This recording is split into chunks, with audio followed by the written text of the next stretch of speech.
건국대학교 이동욱입니다.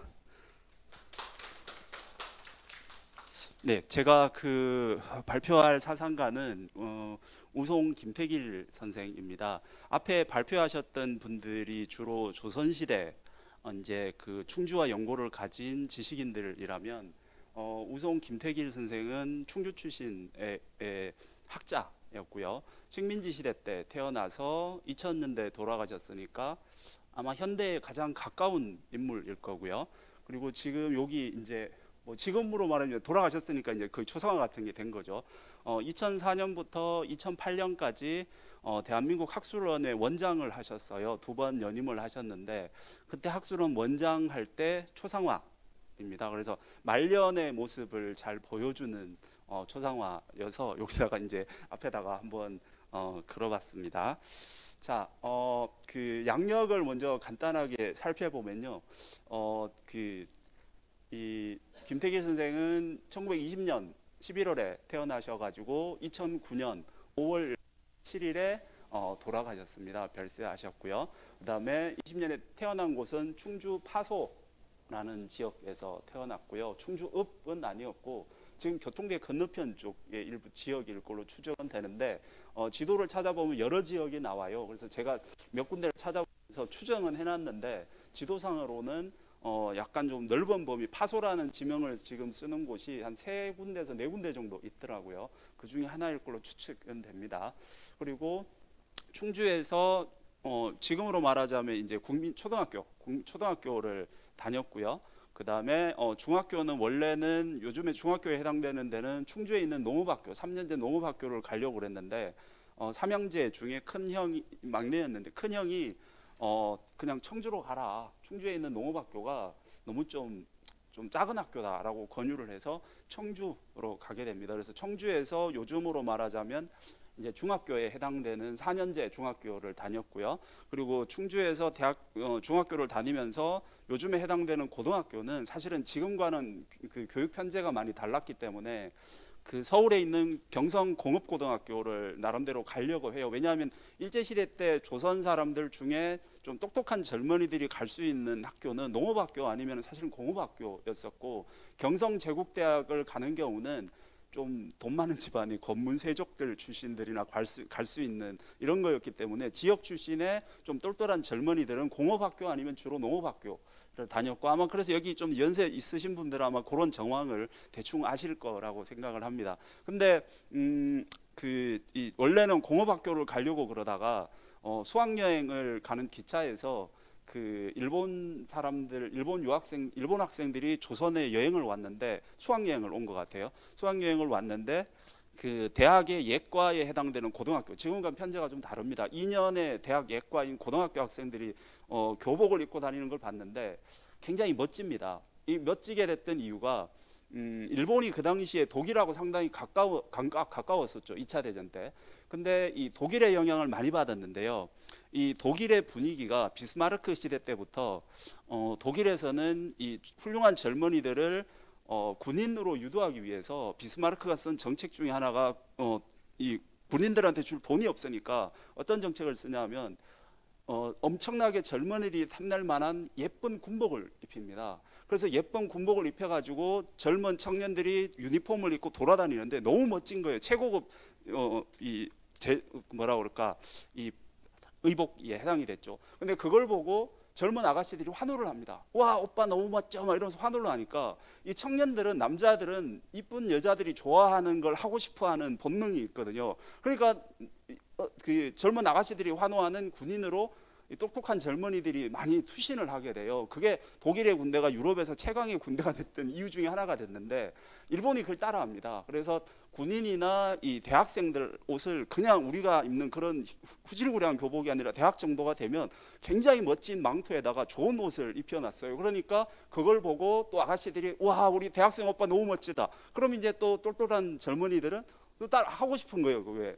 이제 그런 심리를 일본이 잘 이용했는데 그걸 보고 나도 대학에 가고 싶다라는 생각을 합니다. 근데 처음으로 대학을 가고 싶다는 생각을 청주에 있는 이제 중학교 시절에 4년제 중학교 시절에 하는데 우연하게도 그걸 보고 나서 교복을 비교를 해봤더니 일본 교복이 압도적으로 좋은 거예요. 그래서 기왕 어차피 대학에 할 거 일본으로 가는 게 좋겠다라는 생각을 하게 되고 유학을 갑니다. 그래서 일본에 유학을 가서 일본에서 고등학교를 진학을 하고, 그 당시 일본은 고등학교 자체가 대학의 예과이긴 하지만 굉장히 뭐라 그럴까, 이 고등학교 자체가 서열화되어 있었어요. 마치 대학이 서열화되어 있는 것처럼 서열화되어 있었는데, 그 중에 숫자대로 제1고등학교, 제2고등학교, 제3고등학교, 제4고등학교, 제5고등학교 이런 식으로 나아갔는데, 그 중에 제3고등학교라고 그래서 상당히 높은 서열에 있는 대학 고등학교에 진학을 하게 되고, 그 고등학교를 진학하고 동경제대, 당시로서는 가장 좋은 대학이었던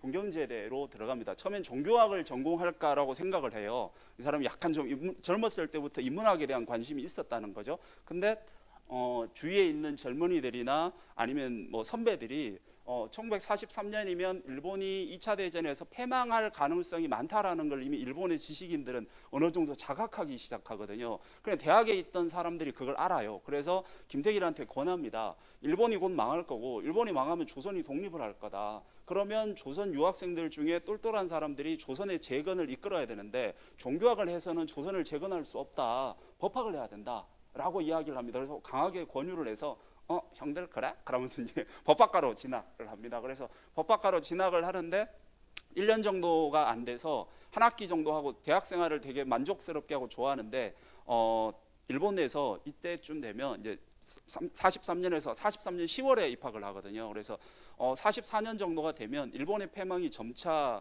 짙어지게, 패망의 기운이 짙어지게 되고, 그러면서 학도병들까지 차출을 시작하게 돼요. 그래서 실제로 당시 식민지 조선에서도 많은 학도병들을 차출을 했고요. 그건 일본 대학생들이라고 예외가 없어서 차출을 합니다. 그래서 44년에 나는 일본을 위해서 죽고 싶진 않다라고 해가지고 고향인 충주로 돌아오게 됩니다. 그래서 충주인 고향으로 돌아오는 시점에서 일본의 패망 소식을 듣게 됐고요.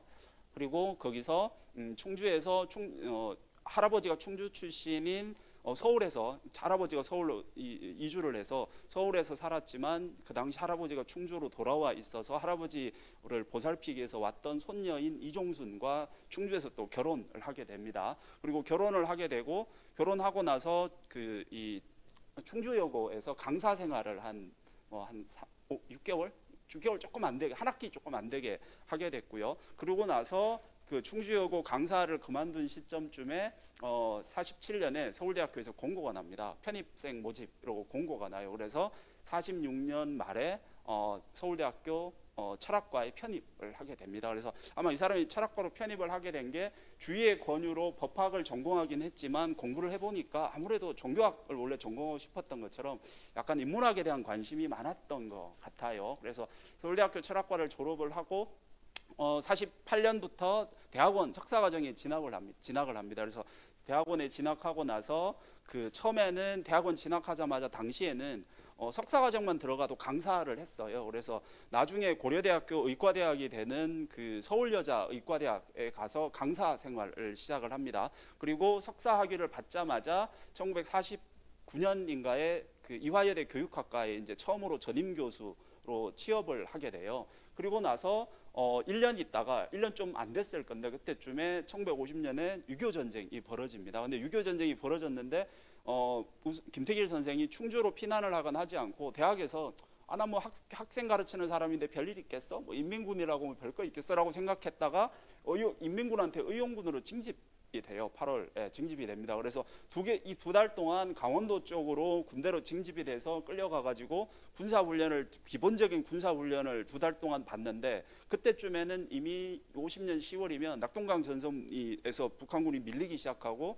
인천 상륙작전이 이미 시작됐던 시점이라서 북한군이 후퇴를 하기 시작해요. 근데 후퇴를 하기 시작하다 보니까 이 후퇴가 체계적으로 이루어진 게 아니라 오합지졸처럼 후퇴가 이루어지게 되니까 정규군도 흩어져서 후퇴하는 상황이라 이런 신병들을 관리를 못했나 봐요. 그래서 부대가 뭐 제각각이 되고 서로 도망가기 바쁘고 이러니까 그 틈에 김택일 선생은 어차피 북쪽에 가서 전쟁할 의사는 없이 징집된 거였기 때문에 잘 됐다, 이따 나 도망가자 이래가지고 도망을 칩니다. 그래서 10월에 도망을 치다가 국군을 만났는데, 아유 국군들 좋다고, 나 대한민국 사람이라고 그랬는데 너 뭐야, 너 왜 빨갱이 옷 입고 있어, 너 인민군이냐 이러면서 체포를 해버립니다. 그리고 체포를 하고 부산으로 이주를 해가지고 나중에 우리가 잘 알고 있는 유명한 거제도 수용소에, 포로 수용소에 갇히게 되고요. 거기서 거의 2년 좀 안 되는 시간 동안 수용되어 있다가 석방이 됩니다. 그리고 나서 이제 석방이 되고 와서 서울에 가가지고 이제 결혼도 하고 가족도 있으니까 먼저 충주로 와요. 석방되자마자 충주로 와가지고 거기서 부모님들하고 재회를 해서 몇 개월 있다가 청주에 가서 청주여고에서 이제 교사 생활을 합니다. 교사 생활을 하다가 이제 전쟁이 끝나고 안정되니까 다시 서울에 가서 이제 서울대로 돌아와가지고 서울대에서 강사를 할 수 있을까 했는데 우여곡절 끝에 못 하고요. 그리고 나서 자기가 옛날에 한때 강사 생활을 했던 서울여자의과대학에 지원서를 냈는데 조교수로 임용이 돼요. 근데 거기서도 학내 분교로 다시 쫓겨납니다. 그리고 쫓겨나서 이제 어떡하지 싶었는데 그 운이 좋게도 지금의 건국대학인 당시 정치대학에 이제 교수로 임용이 돼요. 그래서 교수로 임용이 되고 교수로 임용이 된 다음에 여기 이제 많은 부분이 빠졌는데 교수로 임용이 되고 난 다음에 미국 정부에서 그 외국의 그 이제 나름대로 훌륭한 학생들한테 주는 장학금, 풀브라이트 장학금이랑 스미스먼트 장학금이 있는데 그중에 스미스먼트 장학금을 받아가지고 1년 기한으로 미국으로 가게 됩니다. 그래서 미국으로 가가지고 대학을 배정을 받는데 존스 홉킨스 대학으로 가게 돼요. 그래서 1년 있다가 연수만 하고 오려고 교환교수로 갔는데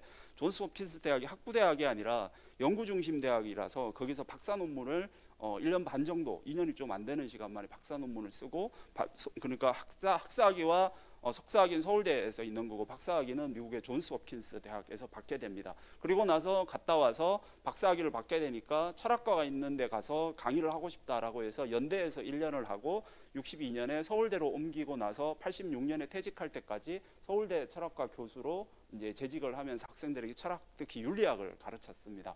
그리고 서울대 재직 기간인 1977년에 박정희 대통령이 한국정신문화연구원, 지금의 한국학중심연구원이라고 하는 데를 만듭니다. 그래서 지금 보면 많이 안 느낄 수 있는데 이게 당시로서는 박정희 대통령이 상당히 공과 노력을 많이 들이고 예산도 상당히 많이 들인 조직이었어요. 그래서 정신문화연구원을 만들었는데 이 정신문화연구원을 만드는 준비위원장 역할을 합니다. 그래서 지금 연구원으로 남아있을 수 있게 된데 결정적인 역할을 한 분이 사실은 김택일 선생입니다. 왜냐하면 김택일 선생의 회고에 의하면 처음에 준비위원장으로 들어가 봤더니 그 박정희 대통령한테 이런 연구원을 만들라라고 명을 받고 만든 실무진들이 이걸 연구자들이 연구하는 공간, 그러니까 이게 박정희 대통령이 생각한 건 아마 대만의 중앙연구원 같은 세계적으로 유명한 연구원을 만들고 싶어 해서 우리의 문화를 세계적으로 알릴 수 있는 그런 연구원을 만들고 싶어 했는데 밑에 사람들은 박정희 대통령이 유신 정치를 할 수 있는 연수원을 만들려고 시도를 했던 거예요. 근데 그거를 좌절시킨 사람이 바로 김택일 선생입니다. 그리고 나서 우리도 결국엔 장기적으로 대한민국의 미래를 만들어가기 위해서는 젊은 인재들이 연구할 수 있는 공간, 그리고 그게 가난한 집안이 가난해도 누구든 재능이 있으면 연구할 수 있는 공간을 만들어야 된다라고 해서 장학금을 줘가면서 연구원으로 만들어서 한 분이 바로 이분입니다. 그래서 나름대로는 잘 드러나진 않지만 어쨌든 한국 현대사를 준비하는 데 중요한 역할을 했고요. 그다음에 86년에 서울대를 퇴직하고 그 이후 86년 이후에는 철학문화연구소, 지금은 이제 이게 심경문화재단이라고 불리는데요. 여기서 설립을 하고 활동을 했고 철학과 현실이라는 잡지를 발간을 했고 지금도 철학과 현실은 발간이 돼서 많은 철학자들이 학술 전문적인 내용보다는 철학과 현실의 어떤 관련성에 대한 논문을 지금도 많은 글을 쓰고 있는 잡지이기도 합니다. 자, 주요 저서로는 4가지 정도를 꼽을 수 있는데요. 대표적인 저서입니다. 윤리학이라고 해서 이분이 가장 먼저 쓴 책이에요. 한국 윤리학의 고전으로 꼽히고 저도 사실은 대학원 입시나 아니면 그 논문 쓸 때 논문 자격 시험 같은 거 볼 때 이 책으로 공부를 했습니다. 그래서 사실은 저도 김택일 선생의 책을 전체를 다 읽어본 건 이번에 글 좀 써주세요라고 충주학연구소에서 제안을 받아가지고 다 읽어보게 됐지 그전에는 주로 윤리학만 읽었어요. 그래서 철학 전공자들도 거의 윤리학만 읽지 김택일 선생의 다른 저수를 읽는 경우는 많지 않아요. 그래서 이번에 저도 처음으로 읽게 되면서 이분이 생각보다 방대한 사상 체계를 가진 분이라고 하는 걸 알게 됐습니다. 그리고 사회철학자로서의 변혁시대의 사회철학이라는 책을 썼고요. 또 이 사람이 한국인에 대한 우리가 학문적인 좀 뒤에서 살펴볼 텐데요. 학문과 진리를 논하면서 보편적인 얘기만 추상적인 얘기만 할 게 아니라 우리의 실생활에 도움이 되고 우리의 삶을 바꿀 수 있는 이야기를 해야 된다라고 해서 좀 그런 어떤 이야기를 하면서 우리가 한국인이기 때문에 이분이 많이 고민한 게 앞에서 했던 조선 중기나 조선 후기의 분들이 민주나라나 병자호란 이후에 조선을 어떻게 개혁할 것인가를 많이 고민한 분이라면 이 우송 김택일 선생은 식민지 이후에 해방된 대한민국을 어떤 나라로 만들 것이고 그런 나라를 만들기 위해서 우리는 어떤 노력과 어떤 모습을 보여야 되냐를 고민한 철학자라고 할 수 있습니다. 그래서 우리가 어떤 사람이고 우리는 어떤 강점과 장점을 가지고 있는지를 연구한 게 한국인의 가치관이고요. 그다음에 이분은 또 그 한국 현대사의 뭐 잘 알려진 저명한 수필가이기도 해요. 대표적인 수필이 흐르지 않는 세월이고 베스트셀러이기도 했습니다. 그래서 대표적인 것 중에 여러 가지를 꼽았고, 근데 그 이외에 수필이나 저술을 꼽자면 사실은 다 꼽지 못할 만큼 다작 많은 글을 쓰신 분이기도 합니다. 자, 그 중에 이제 이분이 서울대학교 철학과에서 가장 많은 이제 연구를 하고 노력을 기울인 부분인데 메타윤리학이라고 하는 걸 박사학위 논문이고 석사학위의 주제이기도 하고 박사학위 논문이기도 하고 합니다. 그래서 메타윤리학을 한국에 처음 소개한 분이에요. 이 메타윤리학이라고 하는 게 뭐냐 하면 이분이 이제 아까 50년대 후 57년에 건국대 교수였다가 스미스먼트 장학금을 받아서 미국으로 유학을 가게 되는데 50년대와 60년대 미국 지성계의 중심이 그 메타윤리학과 과학철학이었어요. 그러니까 메타윤리학이나 과학철학이 미국 지성계에서 유행처럼 광풍이 불 때 이분이 미국에 유학을 가셔가지고 박사 논문을 썼기 때문에 한국인으로서는 최초로 메타윤리학에 대한 논문을 쓴 분인데, 아마 지금 여기 계신 분들 중에 철학을 전공하거나 평소에 철학에 대한 관심이 있으셨던 분이 아니라면 사실 메타윤리학이라는 말은 처음 들어본 용어일 가능성이 많아요. 이 메타윤리학이 뭐냐 하면 그 과학은 사실은 근대 과학은 1600년대 아이작 뉴턴을 기점으로 해서 발전을 합니다. 근데 1600년대, 1700년대, 1800년대를 거치면서 발전한 과학은 사실은 과학자들의 담론, 그러니까 과학자들의 논문이나 과학자들 머릿속에 있는 이야기였지 일반 사람들의 삶 속에 구현된 과학은 아니었어요. 사실 그런 그 1600년대 아이작 뉴턴부터 시작된 과학적인 발전이 보통 사람들의 삶을 바꾸기 시작한 건 언제냐면 1900년대 1차 대전과 2차 대전을 거치면서입니다. 인류가 경험한 혹독한 환경인 전쟁 속에서 사람들은 삶을 개선하고 우리의 삶을 더 좋은 것으로 만들기 위한 어떤 고민을 치열하게 했고, 전쟁 과정에서 그런 기술들이 실생활화됩니다. 우리가 알고 있는 냉장고라든가 자동차라든가 수많은 우리가 생활에서 편리하게 느끼는 전화기라든가 무선 기술들도 그때 나옵니다. 군사적인 용도에서 상대방한테 이기고 살아남기 위해서 나오죠. 그래서 1940년대가 되면 미국에서부터 그게 자동차가 보급이 되고 냉장고가 보급이 되면서 과학이 일상이 됩니다. 그러니까 과학이 과학자들의 머릿속이나 논문이나 책 속에 있는 게 아니라 실제 사람들의 삶을 바꾸기 시작하고 자동차가 등장하고 냉장고가 등장하고 전화기가 등장하면서 바꿉니다. 그러다 보니까 이게 어떤 얘기로 들어오게 되냐면 과학이 발달하게 되니까 과학이 세상의 모든 진리의 근본이 되어버려요. 과학적이지 않은 건 쓸데없는 거고 필요 없는 게 돼버립니다. 근데 과학은 그 진리를 검증하는 기준이 관찰과 검증 가능성이에요. 우리가 관찰해서 이게 옳은지 그른지를 검증할 수 있느냐 없느냐가 가장 중요한 방법이거든요. 그러니까 과학이 발달하면서 사람들의 삶을 바꾸니까 사람들은 과학에 감탄하게 됐고, 과학은 관찰 가능하고 검증 가능해야 되는데 우리가 생각하는 아름다움, 우리가 생각하는 옳음, 우리가 생각하는 정의라고 하는 건 볼 수도 없고 만질 수도 없고 관찰할 수도 없고 검증할 수도 없거든요. 그러니까 이런 과학적인 발전이 일상화되니까 많은 사람들이 그럽니다. 과학적으로 검증되지 않는 건 전부 다 헛소리다. 그러니까 우리가 믿었던 종교, 그 다음에 철학, 미학, 가치, 예술, 과학적인 가치가 없는 것들은 다 가치 없는 것이다 라고 하는 논의가 생깁니다. 그건 지금 현대 우리나라에도 있는 풍조 중에 하나죠. 그리고 이런 풍조 속에서 윤리학이라고 하는 게 옳다 그러다, 올바름, 좋은 삶이라고 하는 게 과연 의미가 있을까라고 하는 논란이 미국에서 생기게 됩니다. 그 시기에 이제 김택일 선생이 미국으로 유학을 가서 박사 논문을 쓰게 되면서 이 윤리학이라고 하는 게 학문으로서 성립할 수 있냐? 이건 과학과 동떨어져 있는데, 그러니까 관찰 가능하고 검증 가능하지 않아도 가치 있는 것이 있을 수 있을까? 근데 사랑이라는 건 우리가 관찰할 수도 없고 검증할 수도 없잖아요. 그럼 사랑은 가치 없는 것일까? 라는 질문도 가능하죠. 근데 김택일 선생은 이 여러 저술과 강의를 통해서 윤리학은 성립 가능하다라는 평가를 내립니다. 그럼 윤리학이 과학적이지 않은데 어떻게 성립 가능하냐라고 하면 우리가 어떤 게 옳은지 그른지를 판단할 수 있는 과학이 아닌 객관적인 기준이 가능하다라고 이야기를 하는데, 어떻게 그게 가능하냐라고 물어보면 이렇게 이야기를 합니다. 인간은 기본적으로 평가적인 존재다. 어떤 평가적인 존재냐면, 인간은 기본적으로 생물학적인 몸을 가지고 있고 먹어야 되고 마셔야 되고 쉬어야 되고 자야 됩니다.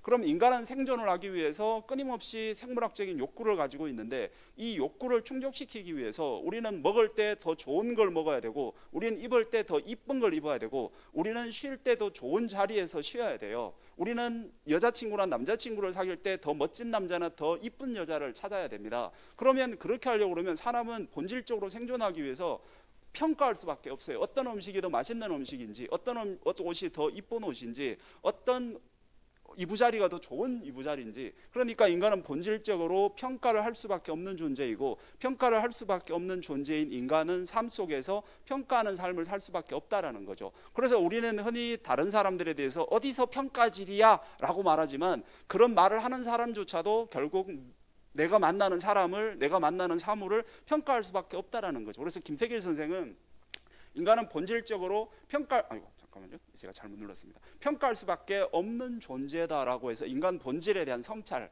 합니다. 이거는 나름대로 그 메타윤리학에서 미국에서 있었던 논의인데, 이 논의를 좀 더 심화시켜서 자기 나름의 철학적인 체계로 하면서 인간이 왜 평가적인 존재이고 어떤 방식으로 평가적인 모습을 보이는지를 나름대로 깊이 있게 탐구를 합니다. 요거는 학문적인 업적이라고 할 수 있는 부분입니다. 자, 그래서 이런 메타윤리학이 나름대로 학문적인 체계를 정립을 했고요. 그리고 이제 이분은 또 사회철학을 나름대로 열심히 공부를 해서 이런 이야기를 합니다. 요 위에 있는 요 나무 판때기처럼 생긴 건 이분이 직접 한 이야기인데요. 나는 남이 써놓은 책에서 문제를 발견하고 그 해답을 또 다른 책에서 찾는 철학, 또는 남의 학설에 주석을 달거나 논평을 가하는 따위의 철학이 아니라 우리들 자신의 삶의 현장에서 부딪히는 생생한 문제를 철학자의 시각을 가지고 직접 탐구하는 연구를 시도할 때라는 의견을 말했다. 그러니까 사실은 저도 이 책을 읽으면서, 이 구절을 읽으면서 뜨끔했거든요. 왜? 제가 쓰는 논문의 거의 95%가 다 이런 식이거든요. 여기 이 사람이 한 얘기를 저 사람의 이야기나 이 사람의 책에서 가져와 가지고 이야기를 하지, 내가 내 이야기로, 예를 들어서 주의가 이야기를 했다, 공자가 이야기를 했다에 대해서 내 이야기로 한 이야기가 얼마나 있을까라는 생각을 이 구절을 읽으면서 했어요. 그래서 그러다 보니까 이분은 책에 나오는 이야기가 아니라 우리가 살고 있는 대한민국의 현실에 대해서 철학적인 고민을 하자. 우리 대한민국은 어떤 사회가 되어야 될까? 우리가 식민지도 겪었고 6.25 전쟁도 겪었고 가난도 경험했는데 우리가 어떻게 이 나라를 재건할까? 그래서 이 사람이 지향한 건 세 개입니다. 첫 번째, 대한민국은 동등한 모든 사람에게 자유가 있어야 된다. 그래서 자유민주주의 사회여야 된다라는 견해를 강하게 피력을 합니다. 그래서 모든 사람이 자유를 누릴 수 있는 사회, 어디 출신이기 때문에, 여자이기 때문에, 가난하기 때문에, 무식해서 덜 배웠기 때문에 그들이 남들보다 더 적은 가치를 가지거나 이런 사람으로 대우받아서는 안 된다라는 거죠. 모든 사람이 똑같고 똑같은 자유를 누릴 수 있는 권리가 있어야 되고, 그다음에 두 번째는 누구라도 인간으로서의 기본적인 존엄성을 가지는 기본적인 생활의 안정을 얻을 수 있는 사회가 대한민국이어야 된다라고 생각을 합니다. 그러니까 가난한 사람들한테 올바른 행동을 하라는 건 불가능하기 때문에 국가가 적극적으로 나서서 누구나 최소한의 인간적인 삶을 영위할 수 있는 제도를 만들어주고 사람들한테 올바로 살라라고 요구하고 도덕을 지키라고 요구해야 된다. 대한민국은 그런 사회여야 된다라고 주장했고요. 그다음에 세 번째는 앞에 자유하고도 연결이 되는데 개성이 실현되는 사회였으면 좋겠다.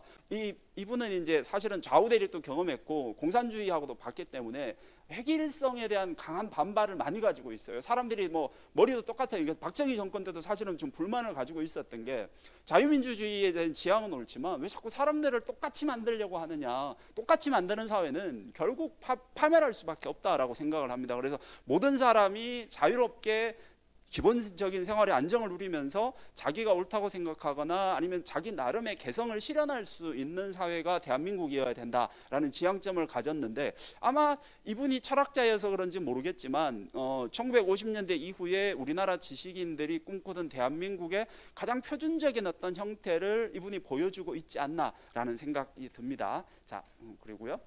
그리고 이반은 아까 얘기했던 것처럼 우리 사회의 직면에서 우리의 이야기를 해야 되니까 결국 우리는 한국인이잖아요. 우리가 미국 사람도 아니고 우리가 영국 사람도 아니고 프랑스 사람도 아니고 중국 사람도 아니거든요. 근데 왜 공자의 얘기를 가지고 와서 루소의 이야기를 가지고 와서 왜 뒤의 얘기를 가지고 와서 뒤의 얘기가 우리나라에 다 통용될 수 있는 것처럼 얘기하냐. 한국인들은 문화적인 맥락이 있다. 그래서 이 사람도 뒤의 얘기를 또 끌고 오는데 뭐라고 그러냐면 진리나 선은 유니크니스, 고유성이라고 하는 게 있다. 그래서 한 번 진리였던 것이 내일도 진리였다고 가정하면 안 된다. 사람들의 삶과 세계는 너무나 많은 다양성과 변수를 가지고 있기 때문에 우리는 오늘 옳은 걸 내일도 옳을 거라고 생각하면 안 되고, 우리가 해야 되는 건 항상 현실에서 부딪히는 문제에 가장 적합한 답을 찾아 나가는 것이, 그것이 진리이지, 만고불변의 진리가 어딘가에 있어서 그걸 어제도 적용하고 오늘도 적용하고 내일도 적용한다라는 건 그건 지나치게 낙관적인 생각에 불과하다라고 이야기를 합니다. 그럼 한국인들은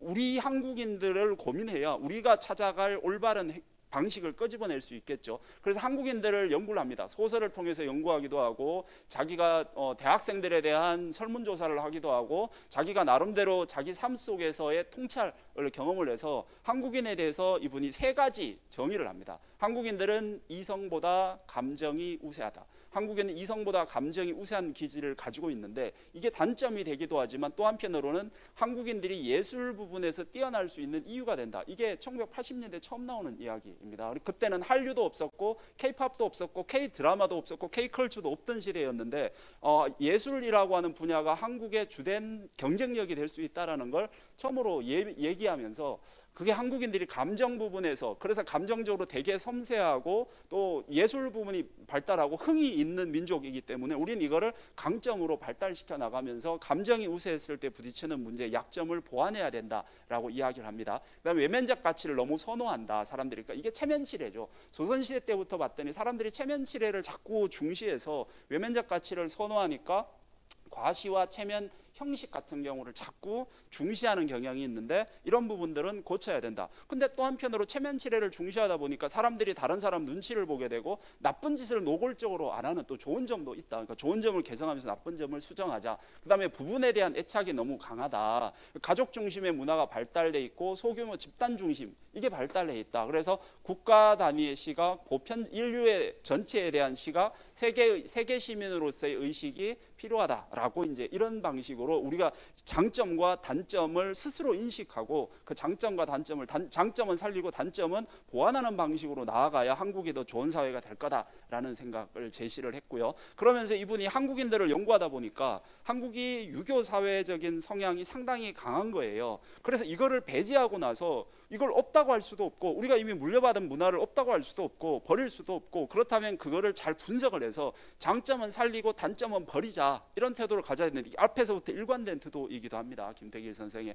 그래서 이분은 유교 사상을 연구를 해요. 어렸을 때 충주에서 한학 교육을 받습니다. 5세 때는 아버지한테서 받고, 그 다음에 그 7세, 8세 무렵에는 그 충주읍에 있던 외가에 가가지고 한 2년 정도 또 한학 교육을 받아요. 그래서 10살에 초등학교, 요즘으로 말하는 초등학교죠. 이 초등학교에 입학하기 전까지 한학 교육을 거의 5년 정도를 받습니다. 그래서 어렸을 때 한문 교육을, 암송 교육을 받았기 때문에 유교 경전이나 자료를 읽는데 크게 어려움이 없었던 것 같아요. 그래서 공자나 맹자나 주자학에 대해서 연구를 했고, 그러면서 이분이 이제 처음에는 서양 철학을 전공한 분이다 보니까 동양적인 이런 것들에 대해서 되게 회의적이었는데, 연구를 해보니까 이 효 사상은 굉장히 중요한 것 같더라라고 생각을 합니다. 그래서 효라고 하는 게 이게 단순히 부모한테 순종하거나 복종하려는 게 아니라 부모와의 관계를 통해서 다른 사람들에게 올바른 행동을 할 수 있는 관계 또는 심리적인 태도를 만드는 게 효의 본질이더라. 그러니까 효라고 하는 건 부모를 위해서 부모 좋으라고 하는 게 효가 아니라 부모와의 관계를 통해서 내가 좋은 사람이 되어가는 과정이 효다라고 생각을 합니다. 그러니까 효라고 하는 건 인이라고 하는 도덕적인 완성을 만드는 기초이자 출발점으로 보는 거죠. 그래서 실제로 효경에는 효라고 하는 게 백행의 근본이자 출발점이라고 하는 말이 나오는데, 그걸 나름대로 이제 이렇게 해석을 합니다. 그리고 나서 도덕의 본질은 인간에 대한 이해와 사랑인데, 결국 인간에 대한 이해와 사랑이 없는 형식은 진정한 도덕이 아니다. 근데 인간에 대한 이해와 사랑을 사람들은 언제 키우냐? 심리학에 의하면 인간이 인간을 대하는 심리적인 틀은 태어나서 1년 안에 만들어진다고 합니다. 후천적이지만 사실은 후천적이 아니에요. 태어나서 1년 안에 인간이 인간을 바라보는 구조를 만든다면 그건 누구와의 관계에서 만드는 걸까요?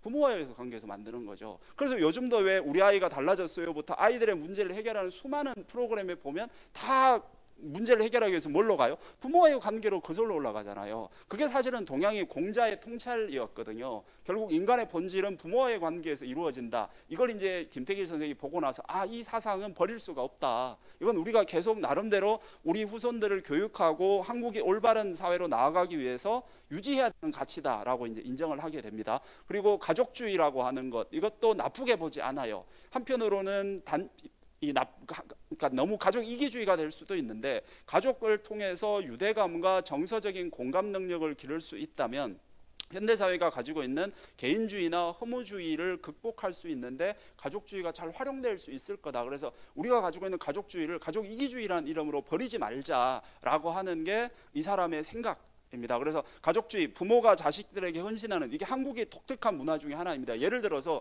일본은 할아버지 할머니가 부자예요.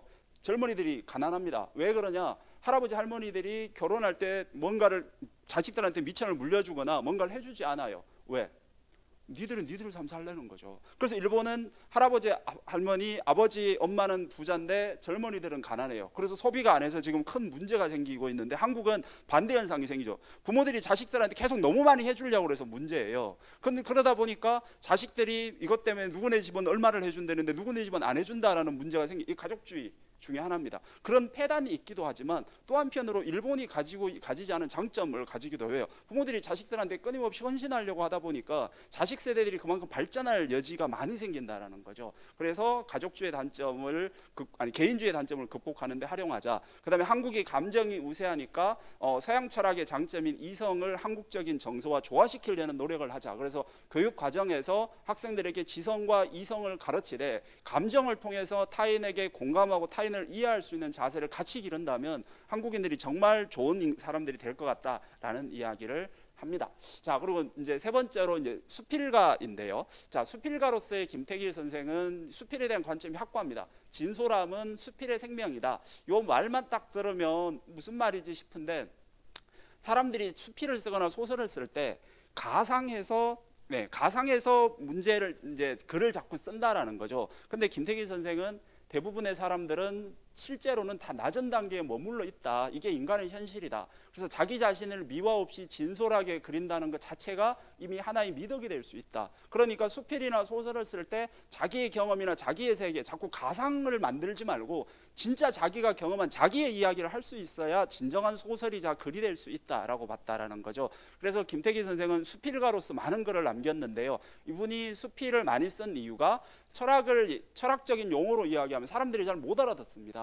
그러니까 사람들한테 수필을 통해서 이야기하면 조금 더 철학의 이야기를 쉽게 사람들이 잘 알아들을 수 있지 않을까? 우리가 소통하는 데 도움이 되지 않을까? 그래서 수필을 썼고요. 그 다음에 이 수필은 앞에서 말한 것처럼 내 내면의 진솔한 기록이어야 되고, 그래서 내 내면의 진솔한 기록을 하다 보면 그 기록을 하는 과정에서 자기를 객관적으로 보면 자신의 장점과 단점을 알면서 자신을 성찰해서 자기가 더 나은 사람이 되는 과정이 수필을 쓰는 과정이어야 되지, 자꾸 요즘 젊은 수필가들이 자꾸 자기가 경험하지 못한 세계를 가정해가지고 아름다운 글을 쓰려고 그러는데, 아름다운 문장과 아름다운 글이 수필의 본질은 아니다라는 생각을 강하게 주장했습니다. 자, 마지막으로요. 그래서 김태길 선생이 가지고 있는 유산을 보자면, 이분은 윤리학을 수필을 통해서든 대중화하려는 노력을 상당히 많이 했고요. 그래서 실제로 우리나라 윤리학의 거두로 불리는 분입니다. 자, 그다음에 두 번째는 한국기라고 하는 관점을 되게 강조했어요. 그래서 실제로 어떤 서양 철학 하시는 분들은 이걸 비판을 하는데,